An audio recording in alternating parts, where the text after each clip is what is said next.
वो सरेआम आके बोलते थे इस फैसले से पहले कि हमने एक मार दिया, अगला भी मारेंगे। तो दिल किया थप्पड़ मार दिया, जिसको दिल किया उसको पिस्तौल दिखा दिया और पैसे लेने शुरू कर दिए। कहने की वजह यह थी कि आप इस केस की कार्रवाई छोड़ दें।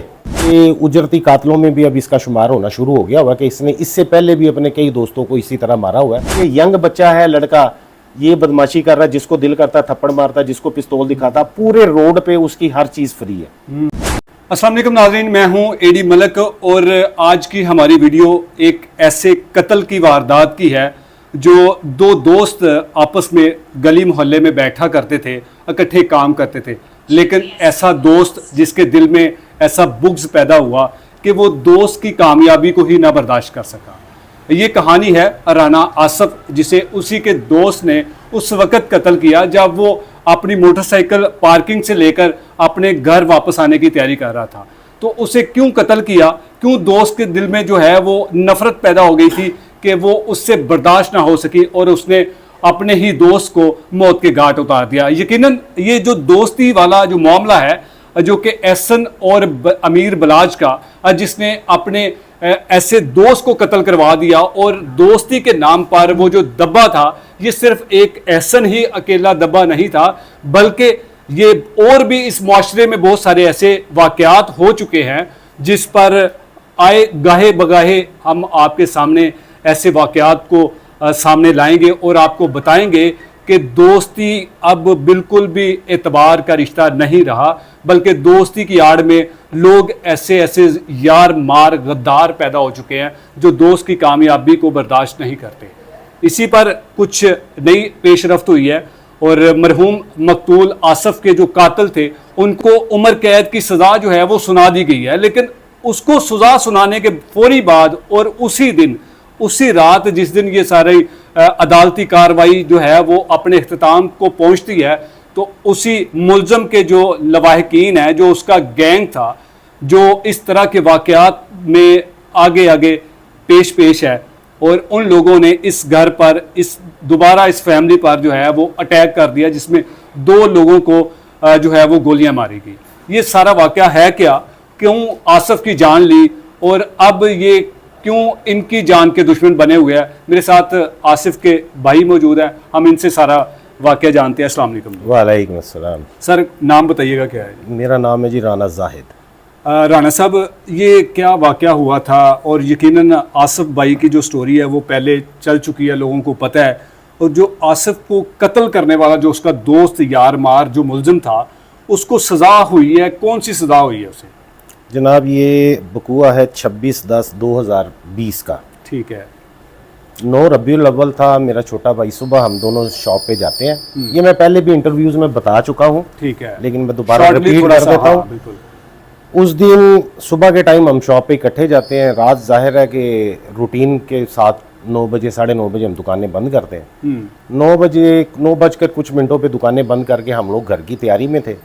तो मेरा छोटा भाई अपनी दुकान बंद करके मदीना सेंटर के बिल्कुल बाहर जो मोटरसाइकिल की पार्किंग है वहाँ खड़े कारोबार करते थे। ये हार रोड पे। अच्छा। हाँ जी, हार रोड पे मेन माल वाली साइड पे हमारा मदीना सेंटर है, उसी के बेसमेंट में शॉप थी। दुकान बंद करके भाई जैसे बाहर आया, पार्किंग में खड़ा अपनी मिसेज के साथ बात कर रहा था, वेट कर रहा था कि अपनी बाइक का, मेरा भांजा बाइक लेने के लिए गया हुआ था। ठीक है। तो इतने में इसकी कमर पे बैक साइड पे ये कातिल आया। क्या नाम है कातिल का? कातिल का नाम है तारक अली उर्फ बूटा कहते हैं इसको। ये उजरती कातलों में भी अब इसका शुमार होना शुरू हो गया हुआ कि इसने इससे पहले भी अपने कई दोस्तों को इसी तरह मारा हुआ है। सिर्फ और दोस्तों को कत्ल कर कई दोस्तों को मारा और कई पैसे लेके भी इसने उजरती तौर पे भी ये कातिल बाद में डिक्लेयर हुआ है। अच्छा। जब इसकी इन्वेस्टिगेशन हुई है ना, तो पता चला ये उजरती कातिल भी है।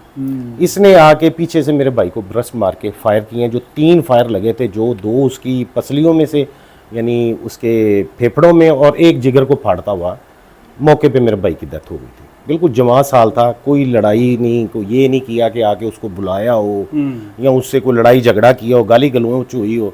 एक बंदा अपनी दुकान बंद करके बाहर निकलता है। अब उसको तो ये उसकी सोच में भी नहीं था ना कि मैं यार अपना अकल हल्का काम करके अब अपने बीवी बच्चों में घर जाऊंगा। उसे क्या पता था कि मैं बाहर जहाँ निकल के अपनी बाइक लेने के जा रहा हूँ, वहाँ मौत का फरिश्ता मेरा इंतजार कर रहा है। ये देखे एक बंदे को पता होना कि वो एक्सीडेंट में मर जाता है। जी जी। कोई बंदा बीमार हो जाता है। इसके साथ जो मुल्ज़िम है आपके भाई की कोई रंजिश थी, कोई दुश्मनी थी, क्या वजह थी जो उसने इस तरह बेदर्दी से सरेआम कत्ल कर दुश्मनी दिया? की मैं आपको बता देता हूँ, ये बड़ी कमाल की दुश्मनी है, ये आम सी दुश्मनी नहीं है। मेरा भाई माशाल्लाह वैसे भी बड़ा खूबसूरत था, जवान साल था, अल्लाह ने उसको इज्जत भी बहुत दी थी और तरक्की भी दिनों में उसने की थी।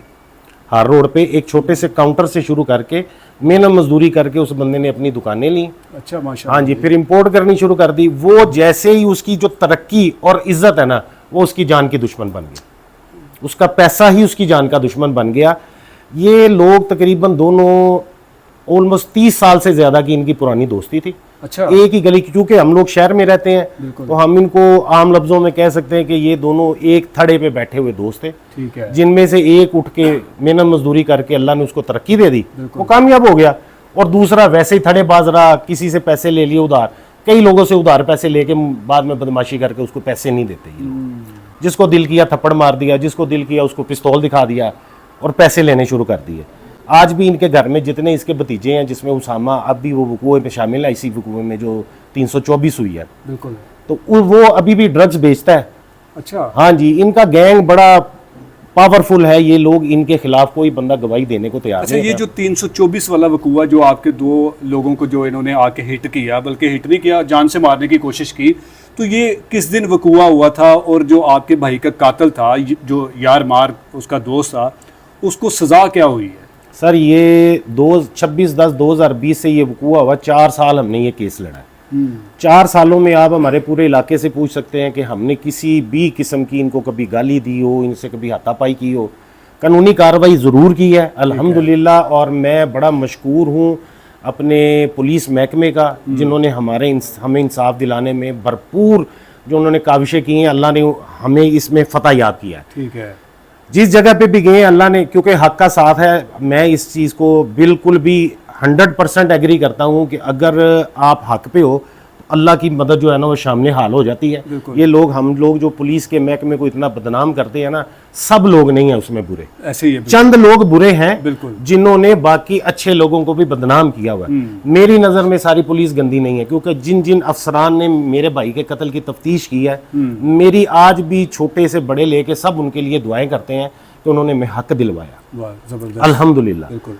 केस लड़ता जा रहा है, उस दौरानिये में हमारे पे उन्होंने बेशुमार दफ़ा अटैक किया। पिछले साल रमज़ान शरीफ की 27वीं रात थी, और मेरा एक ही भतीजा है, हम 4 भाइयों का, 5 थे, एक अल्लाह बख्शे फोत हो गया, 4 भाइयों का एक ही बेटा, जिससे हमारी अब नस्ल आगे चलनी है। तो 27वीं रात को मस्जिद से निकला इबादत करके, और ये उसामा वगैरह इन्हीं के दोस्त खड़े थे। अब जाहिर है मोहल्लेदारी है, एक ही जगह पे मस्जिद में जाके इबादत करनी है, और निकल के आया, इसने उसको सीधे फायर मारे हैं, आपके भतीजे को। लकीली बच गया, दौड़ लगा के अपनी जान बचा के, और ये घर पहुंच गया। उसकी FIR दरखास्त मैंने दी है, लेकिन ये इतने असर और रसूख वाले हैं, यानी मैंने बताया कि चंद लोग पुलिस वाले करप्ट भी हैं। मेरे पास अभी भी उसका रेफरेंस पड़ा हुआ है, जो मैंने जो दरखास्त दी थी थाना गुजरपुरा में, उस पर कोई अमल दरामद नहीं हुआ। DSP साहब उस वक्त ये यूनिवर्सिटी में बैठते थे, अब मुझे उनका नाम भूल गया, उनके पास गए, उन्होंने उस ASI आसिम को बुलवाया भी है, लेकिन उसने आके ड्रामा किया कि आके इसको यहाँ से सड़क पे पकड़ा, 2 थप्पड़ मारे हैं और अगले चौक में जाके उतार दिया, कार्रवाई खत्म। उसकी भी अभी तक FIR नहीं हुई। इसके अलावा बेशुमार इस तरह के वाकयात हुए हैं कि जगह जगह पे खड़े कर लेना, या इसके हमारे मोहल्ले के वजह क्या थी कि बाद में आप पर सर ये अटैक करने की वजह ये थी कि आप इस केस की कार्रवाई छोड़ दें। ये हम आपको निशानियां दे रहे हैं कि हम लोग पूरे बदमाश हैं, हमारा एक गैंग है, पूरा एक माफिया है, आप लोग तो एक शरीफ बिजनेसमैन हो, जैसे आपका भाई हमने पहले मार दिया, क्या कर लिया तुम लोगों ने। तो अभी भी आपको ये हम लोग वार्न कर रहे हैं कि इस वाकये को भूल जाओ, अपने दिमाग से निकाल दो, और चुपचाप जाके है ना जो अपने बयानात हमारे हक में दे के इस केस को खत्म कर दो, वरना ये निशानियां दे रहे हैं, आज थोड़े से ऊपर से गुजारे हैं, कल बिल्कुल सीधे मार के भी आपको मार देंगे। लेकिन हमने भी अल्लाह का शुक्र है कि अपने पैरों पे खड़े रहे। जी बिल्कुल जी, हमने सब्र का दामन भी पकड़ा है, और अल्लाह पे पूरा यकीन रख के इसकी जो पैरवी की है। अल्हम्दुलिल्लाह 14 सितंबर ये जो लास्ट गुजरा है, 9 रबीउल अव्वल को, उस दिन उस कातिल को कानून ने, हमने तो सजा नहीं ना दी, देखिए पुलिस ने उसकी इन्वेस्टिगेशन की, पुलिस ने उसको गुनाहगार किया, ट्रायल हुआ, वकीलों ने अपनी अपनी बहस की, उसमें जज साहब ने जो जजमेंट दी है वो कुछ सोच समझ के दी है ना।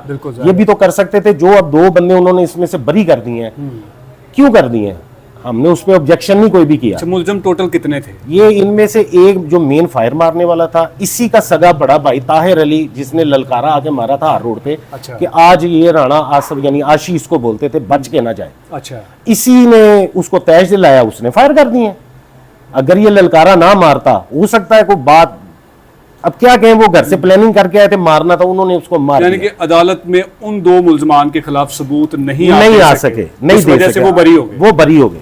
इसको 25 साल सजा हुई। और इसने इतराफ जुर्म किया था दौरान तफ्तीश। जी सारे दौरान तफ्तीश इसने जनाब 2 दफा इंकशाफ किया है। और उसके बाद आप लोगों के जैसे भाई ने इनके सोशल मीडिया पे जाके उस वक्त आप लोग इंटरव्यू करते थे। बिल्कुल। तो हाँ जी, उस वक्त हमारे डीएसपी साहब थे दानिश आसिफ रांझा साहब, बिल्कुल थे, जिन्होंने मीडिया को बुला के उन पे इनकी जनाब पूरा इंटरव्यू, मेरा भी हुआ, इसका भी हुआ, खावर नियाजी का भी हुआ। ठीक है। इन दोनों ने, तारिक ने अपना इंकशाफ किया था कि मैंने ही इसको मारा है। अच्छा, वजह क्या बताई थी? वजह यही है कि जी मोहल्लेदारी की जो बादशाहत है, अच्छा। ये मुझे तंग करता था, मेरी इज्जत में फर्क आता था।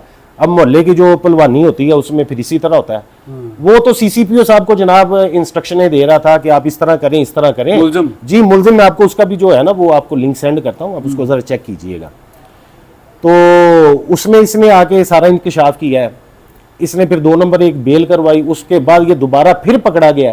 फिर पकड़ने के बाद इसने फिर जाके इंकशाफ किया, और इसके हल्का अहबाब जितना है वो सरेआम आके बोलते थे इस फैसले से पहले कि हमने एक मार दिया है, अगला भी मारेंगे।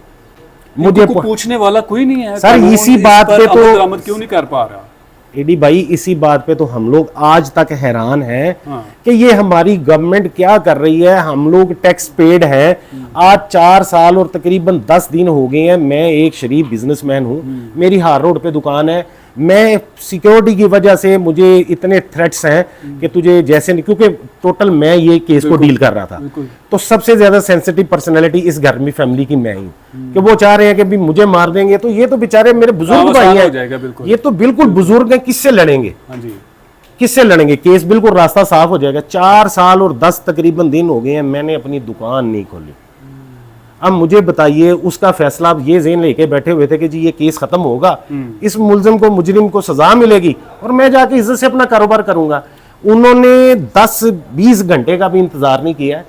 अब जैसे ही इसको 25 साल की सजा बोली है सेशन कोर्ट में, रियाज अहमद साहब जज की अदालत में इनको सजा बोली गई, इसने उसी वक्त अदालत में गालियां देनी शुरू कर दी अपने भाइयों को। पहले इसी मुलजम ने और बताया है कि तुम लोग बेगैरत हो चुके हो, तुम लोगों की वजह से मैं फंस गया हूं। अपने भाइयों को गालियां दे रहे हैं, तो बेगैर तो अब मैं फंस गया हूं, तो इनको औरों को भी मार दो।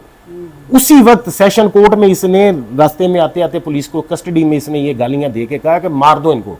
उसी ने अंदर बैठ के ये सारी इंतशार। उस वक्त आप मौजूद थे अदालत में? नहीं सर, मुझे, लेकिन अदालती हमारे बाकी लोग तो हल्का बाब है। जब फैसला अदालत ने सुनाया? नहीं सर, हम तो गए नहीं। जज साहब ने हमें खुसूसी तौर पे मना कर दिया था कि अब केस का फैसला जिस दिन होगा आपको पता चल जाएगा, आपको आने की जरूरत नहीं। ठीक है, क्योंकि उनको हमने सारी रियलिटी बता दी थी। हमें तो सिक्योरिटी दी जाती थी गवर्नमेंट की तरफ से, ये पुलिस हमें लेके यहाँ से जाती थी, लेके हमें आती थी कि यार ये शरीफ लोग हैं। हम एक बंदा तो सुनने के लिए जाता था बात, इनके साथ 400-400 बंदा आता था, जिन पूरे असले के साथ आता था और पूरा डराते थे, गालियां देते थे। लेकिन मैंने अपने घर वालों को यही कहा कि इनकी गालियां बर्दाश्त कर लो, इंशाल्लाह अल्लाह की ज़ात हमारे पे अपना करम करके इंसाफ दी। आज अल्हम्दुलिल्लाह एक चीज़ का इंसाफ लिया।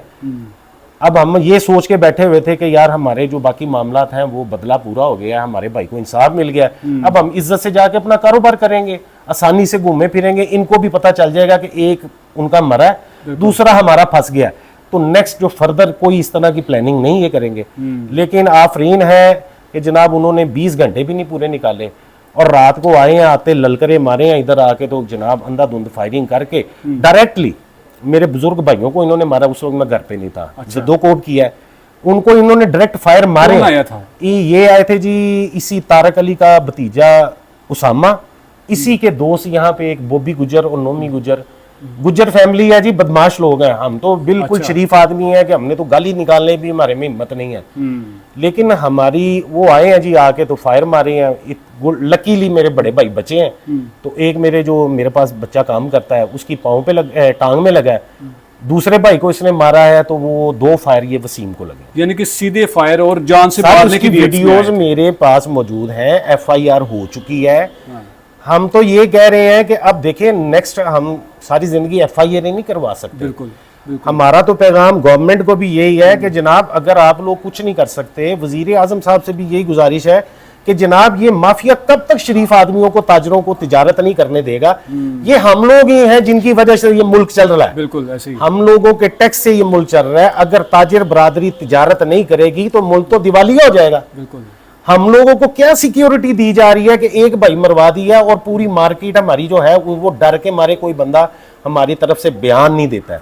भाई हर शरीफ आदमी, कारोबारी आदमी शरीफ होता है डी साहब, बिल्कुल ऐसे ही। उसमें बदमाशी वाला कोई जरासीम नहीं होते हैं। ऐसे ही है। तो कोई बंदा भी किसी के काम में दखल अंदाजी नहीं करता। लेकिन कहने का मतलब ये है कि हम लोग तो शरीफ आदमी और बिल्कुल ही यानी कि हमारी कोई सपोर्ट नहीं है ना। हम जो इन लोगों ने जो आपके घर आकर अटैक किया, 2 बंदों को जख्मी किया, इनके खिलाफ अभी तक पुलिस ने क्या एक्शन लिया? सर अभी तक तो ये है कि पुलिस के पास FIR हो चुकी है। जो IO साहब हैं वो मेरे राब्ते में हैं, लेकिन अभी पुलिस मजबूर इसलिए है कि उनकी प्री अरेस्ट बेल हो चुकी है, जिनको हम लोग इंटरम कहते हैं। ठीक है। तो 25 तारीख तक है, पुलिस अपनी कार्रवाई कर रही है। अभी तक ये लोग शामिल तफ्तीश नहीं हुए।